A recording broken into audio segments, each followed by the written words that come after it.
Hey everyone, hopefully you're having a good day. My name's Andy. My channel is Finding Value. I'm scrolling through the comments section, want to answer some of these to everyone.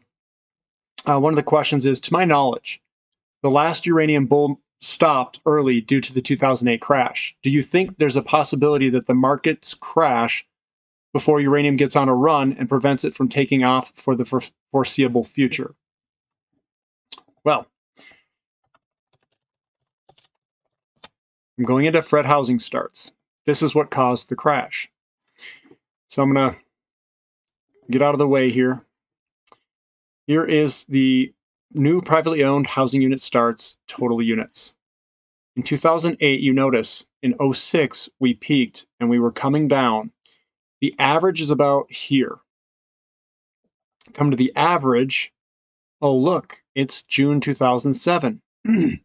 Then you go past that and we were in negative territory for going below the average for housing starts, and it was dipping. This right here, this inventory of homes and the housing starts declining, was your signal to get out of commodities, that a crash was coming. Whenever you have a decline in the housing starts that I have pulled up here, it's a deflationary deleveraging. Every time. Every time, but one time. One time it fell below the average and it didn't crash. And there was one time we had a recession which didn't affect the housing market and commodity market, which was the 2001 NASDAQ bubble.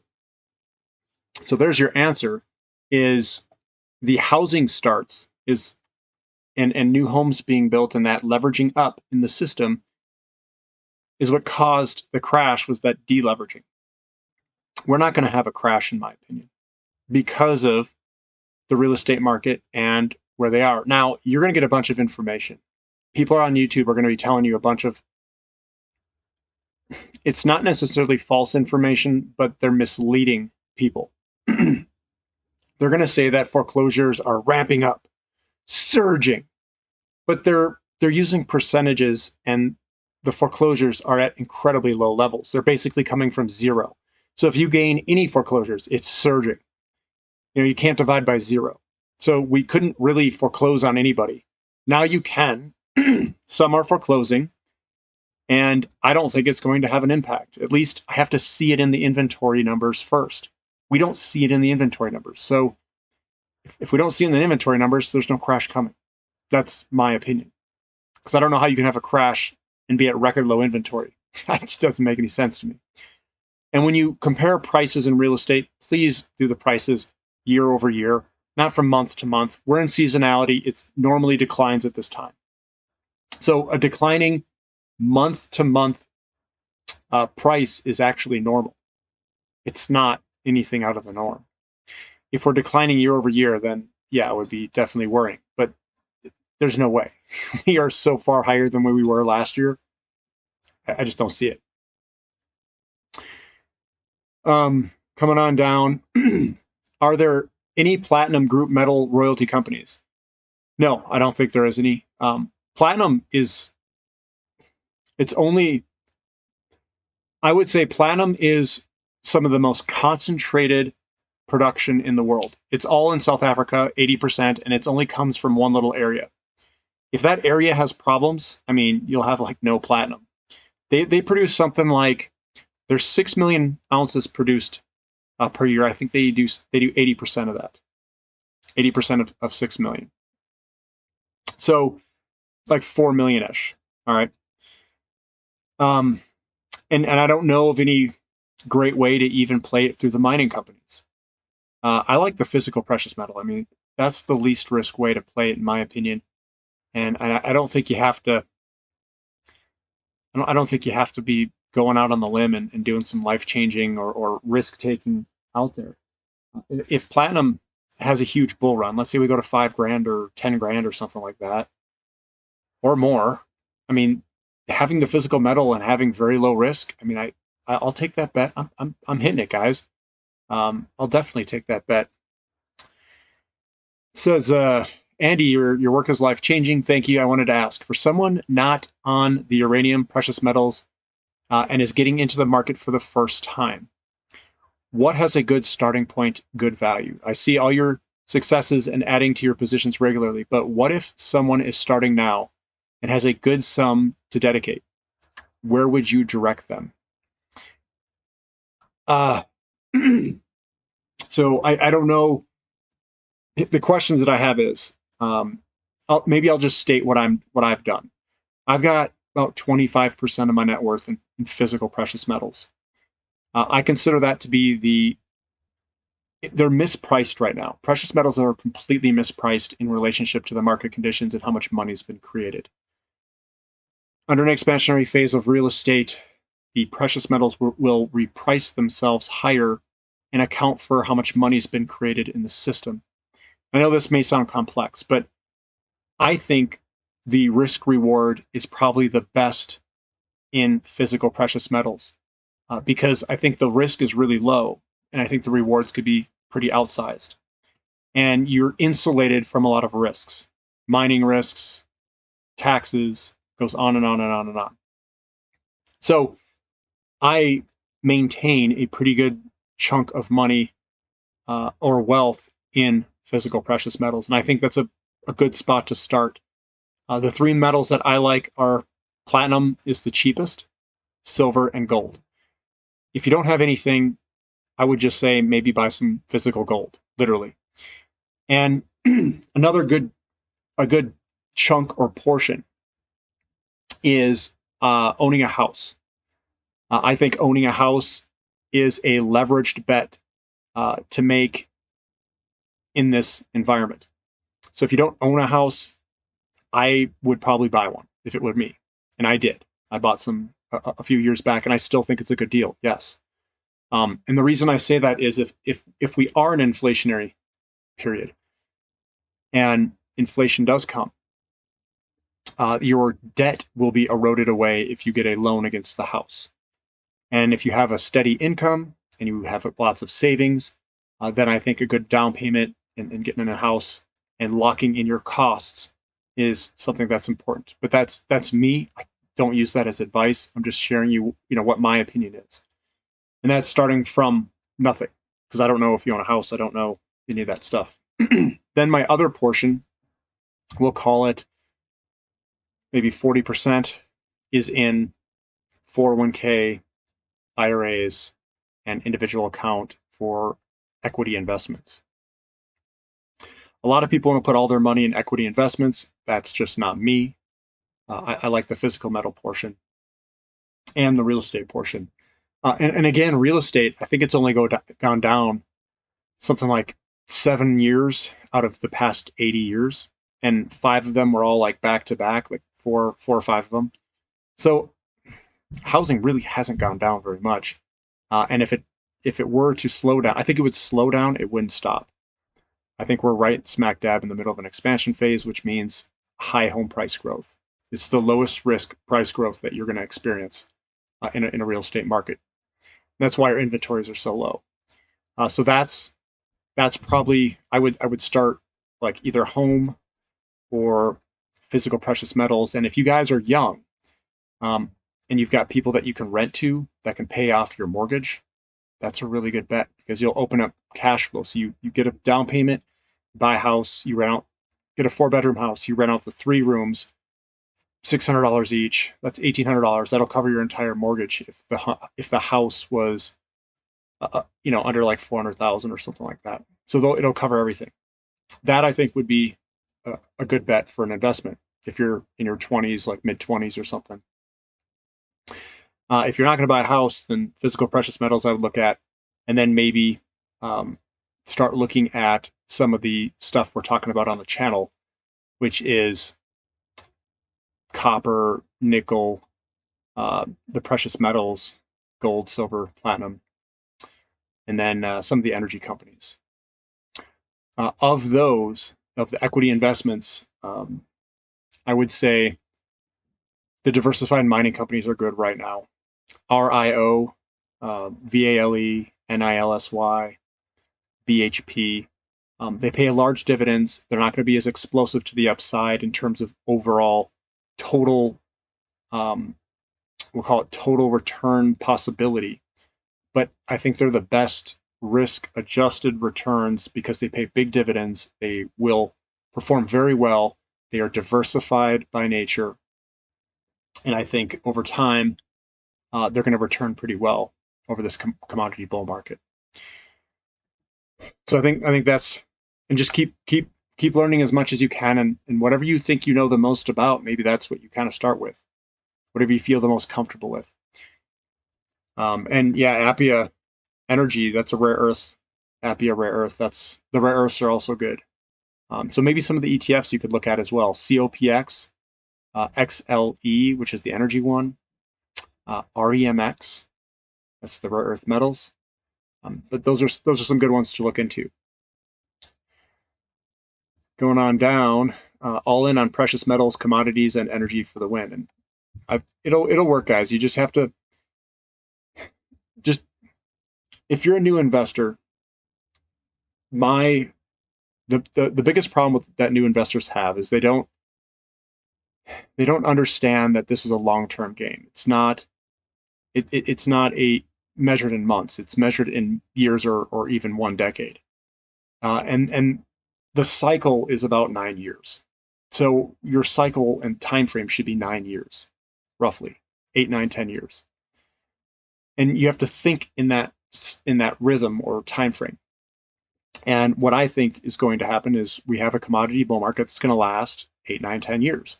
Well, at least the up cycle will. And then we may have a little down cycle, and then maybe it'll come back up.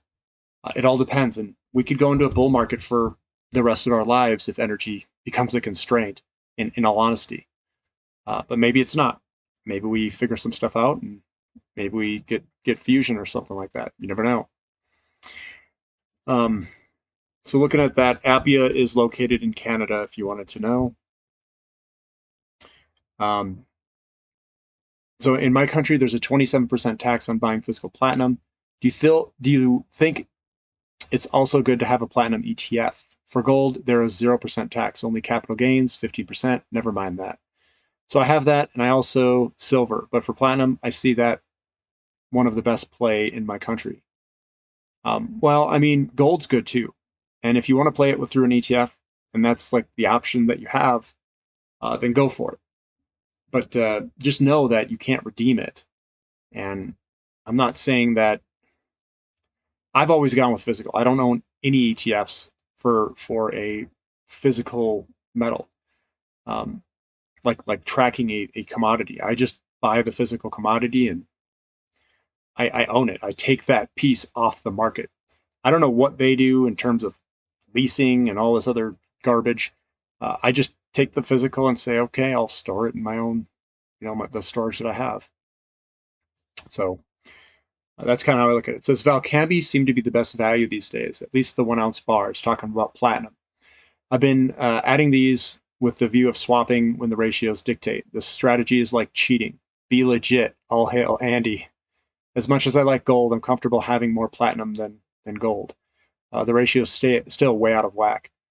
Yeah, I own some gold, guys. I own 10% of my physical holdings is gold. I own about 40%, 40% of platinum, and the rest is then silver.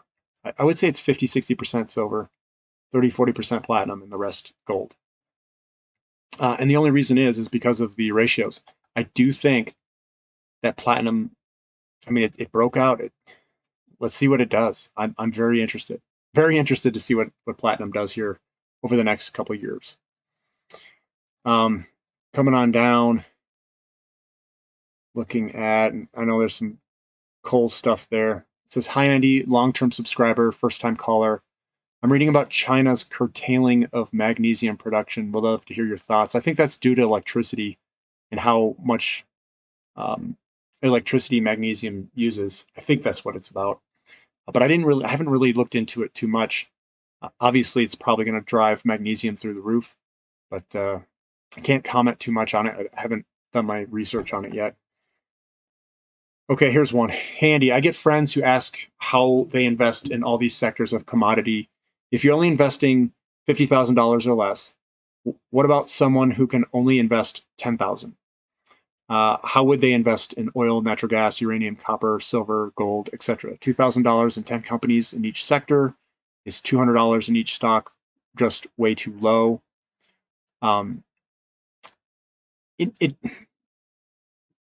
way that I started is I built a base in physical precious metals. And if you have like 10 grand or something, maybe you look at buying like an ounce or two of gold or silver or platinum or whatever you want to go into. And then the rest you could maybe, it depends. Do you own your own house? How much is this money that can be invested? Do you have an emergency fund? Did you pay off all your debt? Get rid of all that junk. Get rid of your debt. Get rid of all that junk. Get out of it. Don't use any leverage.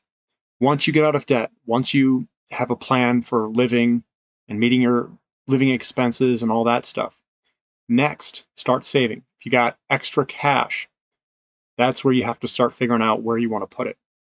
Would I go into silver exploration companies? No.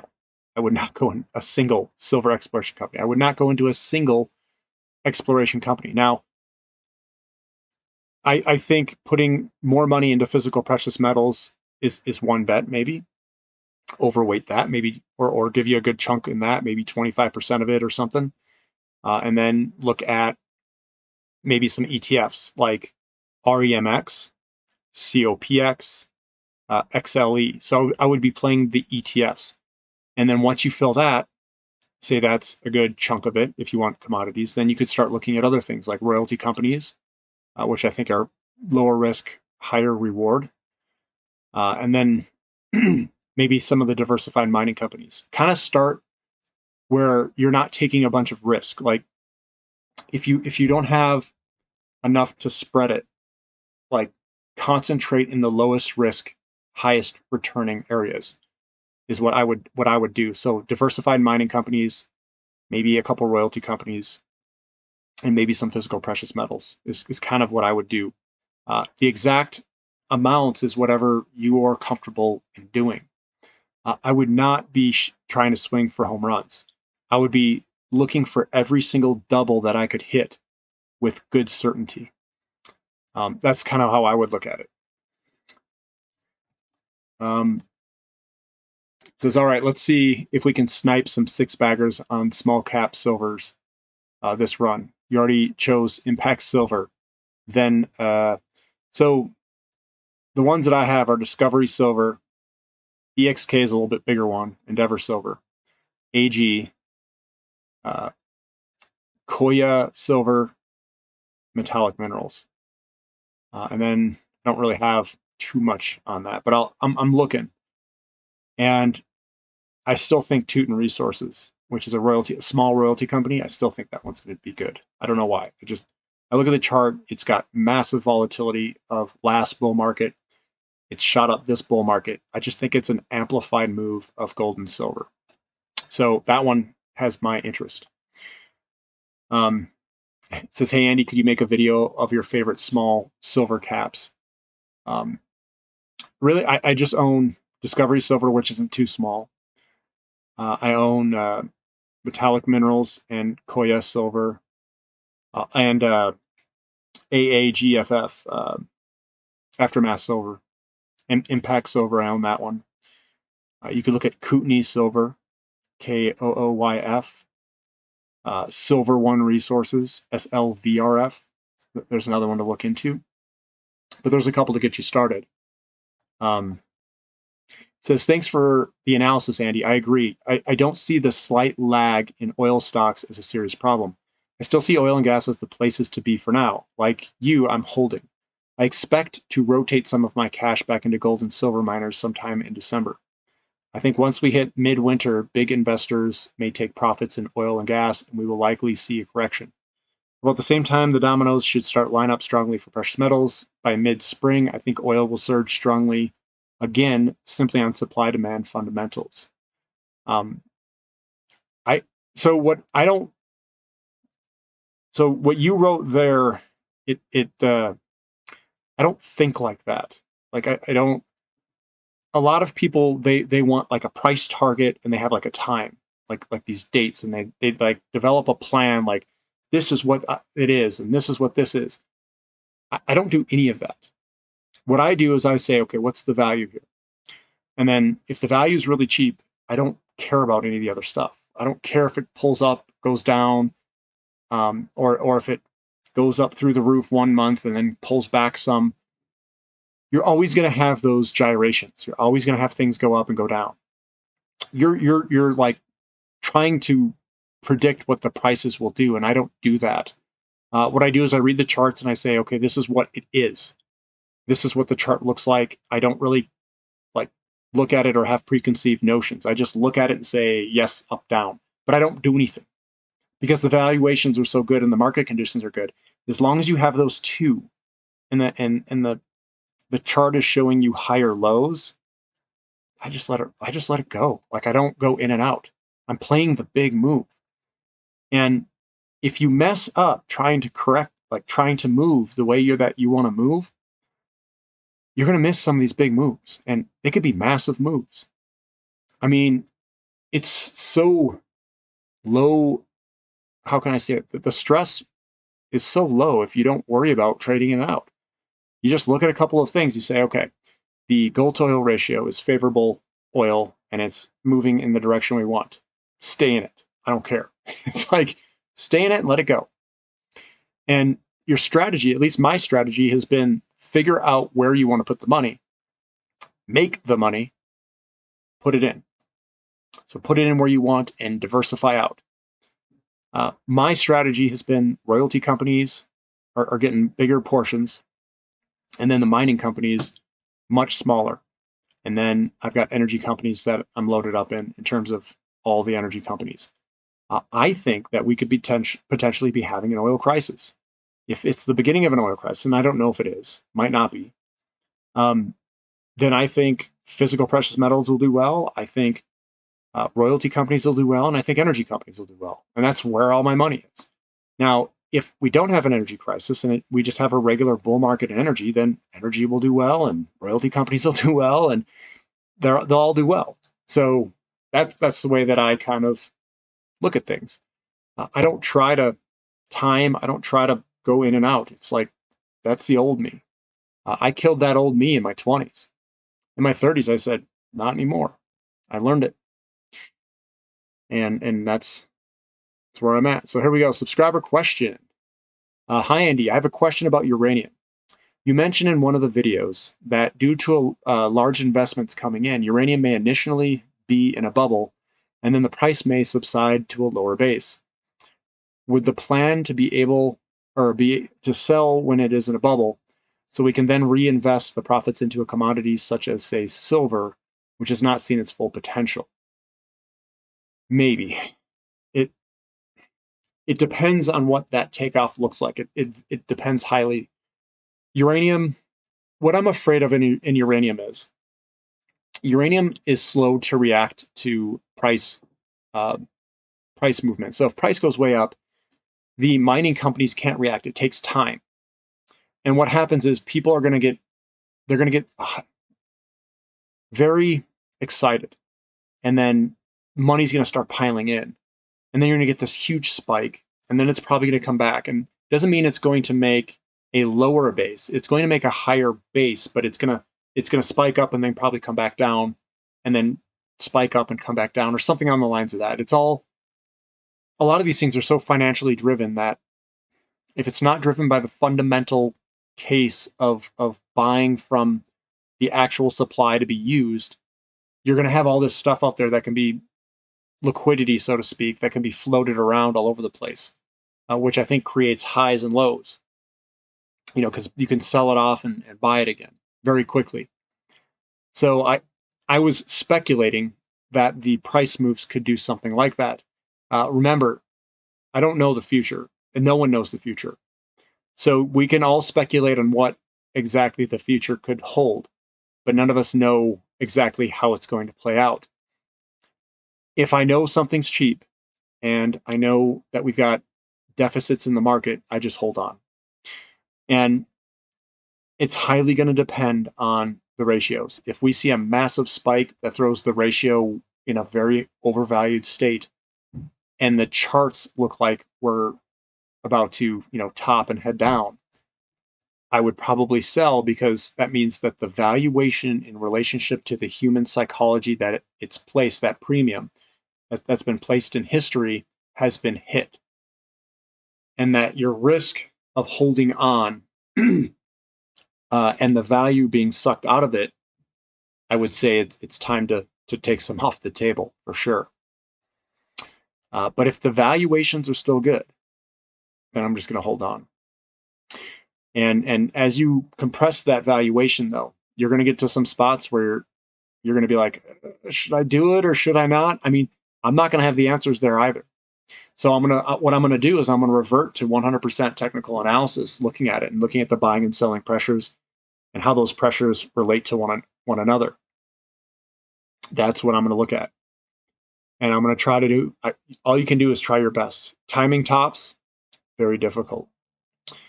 Because remember, that becomes a short-term game then. And the long-term game is the most reliable. The short-term movements, it's a lot harder to time. So, join the channel if you guys are interested in that. Subscribe, and I'll try my best. I mean, I'm only one person, and I'm a human being just like everyone else. So I can tell you, no one's going to know what this top looks like.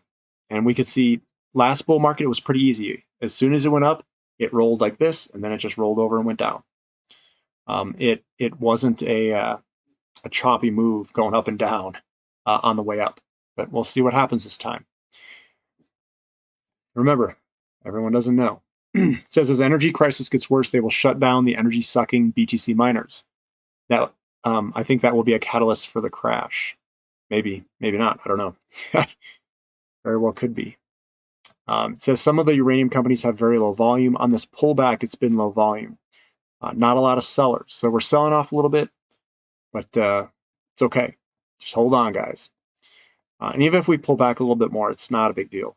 At least not to me. If you guys are staying up at night and you're worrying about your investments, maybe you got too big of a position size. Maybe you got to pull that back. You gotta kind of have an attitude that's kind of like, yeah, it's fine. We get a 20 or 30% pullback. You're like, yeah, it's no big deal.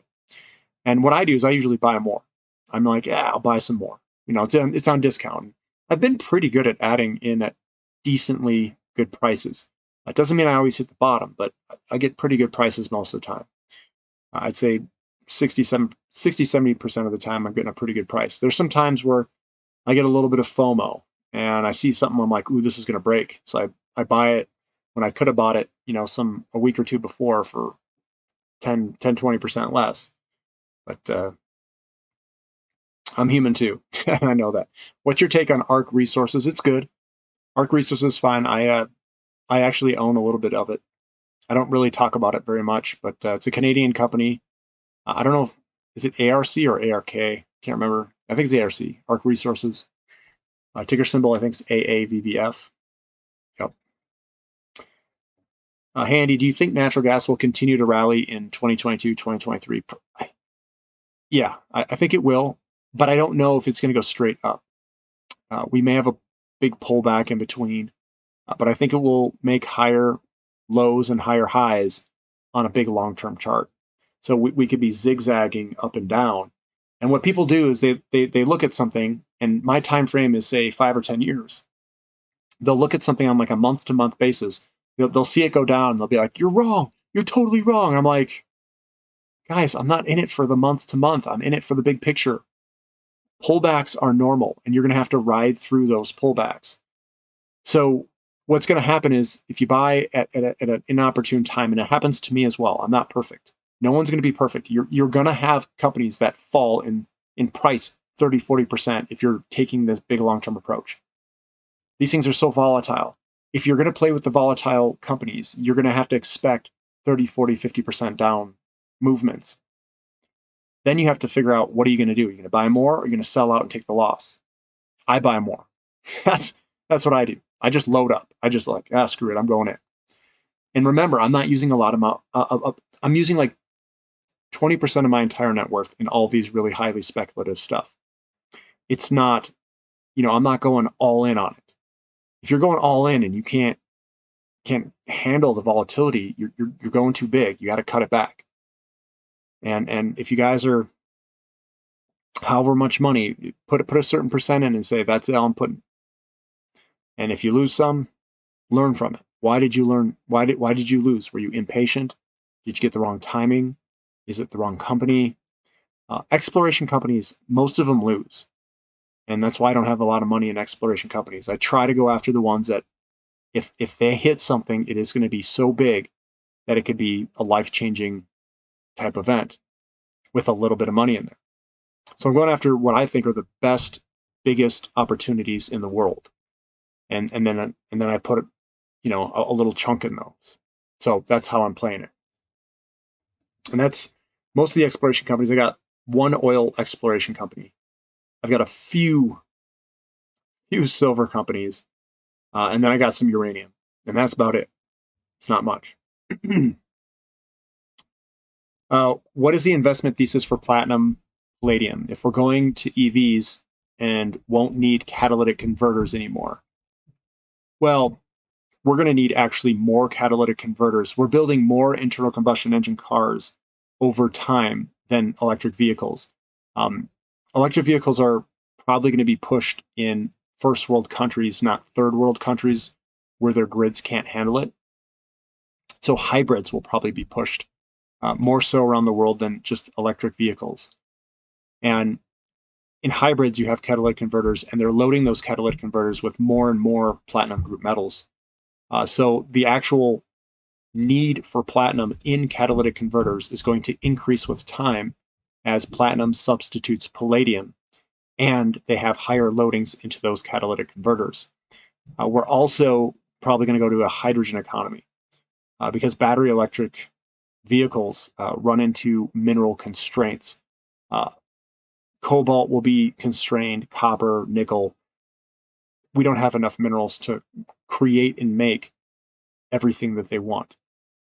We will hit shortages. So it's going to slow down the electric vehicle adoption rate quite dramatically. And we're going to need platinum for hydrogen and catalytic converters. I don't think everyone thinks very binary. They don't think like things are going to move slow. It's not like we're going up, up, up, up, up. Here's 2021 here. We're coming up. It's still going to do this. It's still going to go up. And then eventually it'll go down way past 2021. If we're going to be looking at things, I would be looking at the next 10 years. So that's kind of how I view it. I don't think it's a binary thing. It's not. So when I first opened this channel, there was people on the channel when I said, I'm going to buy a bunch of oil. They completely disagreed with me. They were fighting it tooth and nail. They were saying, oil will never go above $40 again, ever. And I was like, yes, it will. We do not all drive electric cars. I don't know anyone who drives an electric car personally. I've never been in an electric car myself. And a lot of people drive, gasoline cars or diesel cars because that's what's available and that's what's affordable and cheap. So I don't think, here's my honest opinion. I think oil demand will increase until oil is completely gone. Because oil is a superior energy source, just like natural gas is and just like coal is. They are superior energy sources in terms of energy return on investment over renewables. And renewables, we don't have any good way to store electricity. That is their Achilles heel. They are also very mineral intensive and subject to increasing input costs from commodities. So I don't think EVs are going to be as adopted as quickly as what most people think, unless oil prices just absolutely go through the roof, and I think they will. They'll be more heavily adopted if we can get the materials out of the ground and if people can afford them, even with all of the input costs for those electric vehicles skyrocketing.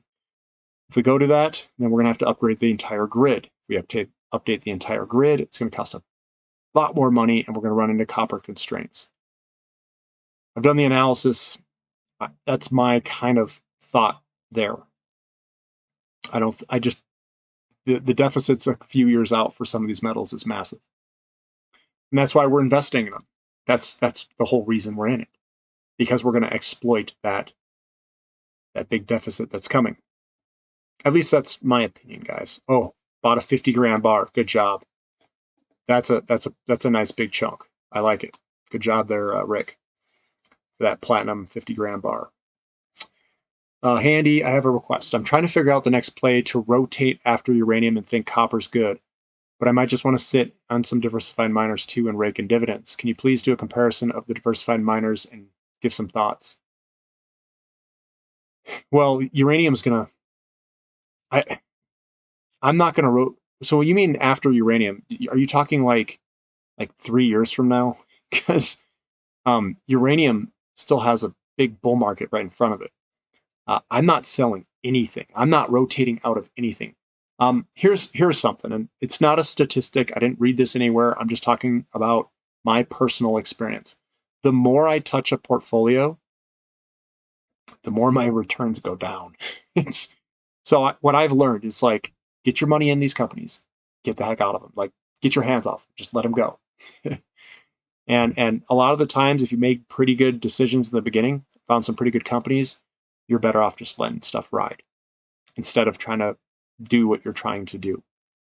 I think uranium's got huge moves ahead of it. And I think they're going to return ridiculous amounts, probably much more so than the diversified miners. But if you want a lower risk play, then the diversified miners may look a little better. But that's up to you. I can't make those decisions for you. But I've been riding uranium pretty hard. Like I'm letting it go. But that's my opinion. If you guys like this content, give me a thumbs up. Subscribe to the channel if you haven't already. I don't know why you haven't subscribed yet. Subscribe, check out the videos. I have a lot of videos that are in my playlists. I've got technical analysis training videos. I've got other videos that I've gone over before in terms of investing videos to get you guys in the right mindset. So hit them up. Leave comments below on what you guys want to see. And if you've got any questions, just let me know. And I'll hopefully maybe respond in a video format. Thanks for listening. Thumbs up. This is Finding Value.